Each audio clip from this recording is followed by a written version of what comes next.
2020년 3월 10일 오늘의 묵상 간증은 임땡아님의 내가 섬기던 주인이라는 묵상 간증입니다.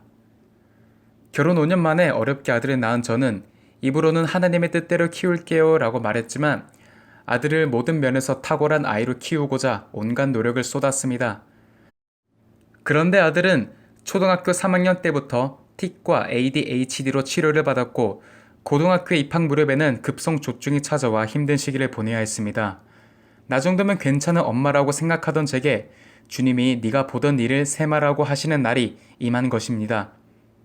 아들은 불안감에 잠을 못 잤고 약의 부작용으로 휘청거리며 총명함도 흐려졌습니다. 그런 아들을 보며 그동안 엄마로서 잘하고 있다고 생각하던 일들이 아들의 구원과는 하나도 상관없고 오히려 아들을 병들게 하는 일이었으며 결국 주님의 소유를 낭비한 일인 것을 깨닫게 되었습니다. 하나님과 재물을 겸하여 섬길 수 없는 이라고 하시는데 저는 겉으로는 하나님을 섬기는 척하며 살았지만 속으로는 재물을 중히 여기고 하나님을 경히 여겼습니다. 넉넉하지 못한 집안에 대한 열등감으로 부단히 노력하며 살았습니다. 그러다가 사회적인 지위를 갖춘 남편과 결혼해서 순종이 아닌 종노릇을 한 것도 아들의 성공에 집착한 것도 주님이 아닌 재물을 섬기기 때문임을 인정하며 회개하게 되었습니다. 작년에 아들이 고3 입시를 치를 때 남편의 실수로 원서 하나를 날려버리는 일이 있었습니다. 하필이면 아들이 가장 가고 싶어 하던 학과였고 성적도 안정권이라 합격하기를 기대하던 곳이었습니다.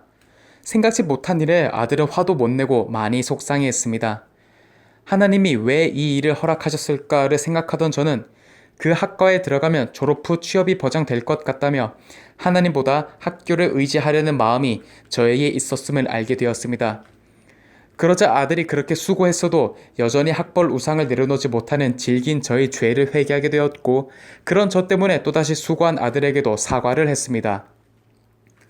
그런데 다음날 가정 예배를 드리면서 남편이 아들에게 아빠가 원서를 날려서 미안해 하고 말하는 놀라운 일이 일어났습니다. 아들은 태어나 처음 듣는 아빠의 사과에 환하게 웃으며 좋아했고 원망 없이 이 사건을 하나님이 하신 일로 받아들였습니다. 이후 주님의 인도하심과 공동체의 중보로 대학생이 된 아들은 현재 청소년부를 섬기고 있습니다. 이기적으로 사느라 하나님 앞에 무익한 삶을 산 저와 달리 아들로 하여금 이타적인 삶을 살게 해주시는 주님의 은혜에 눈물이 납니다. 맡겨주신 자녀와 재물에 충성하지 못해 청지기 직분을 빼앗길 수밖에 없던 저입니다. 그럼에도 지극히 작은 것을 잃게 하심으로 크고 영원한 것을 얻게 해주신 하나님의 사랑에 감사드립니다. 적용하기. 바빠도 한 달에 한두 번은 힘든 상황에 처한 지체들을 찾아가 식사를 대접하며 함께 시간을 보내겠습니다. 오빠의 입시 준비로 덩달아 힘들었을 사춘기, 둘째의 큐티와 일상생활을 좀 더 세심히 살피고 자주 안아주겠습니다. 네, 여러분, 오늘도 주님 안에서 승리하는 하루 보내세요.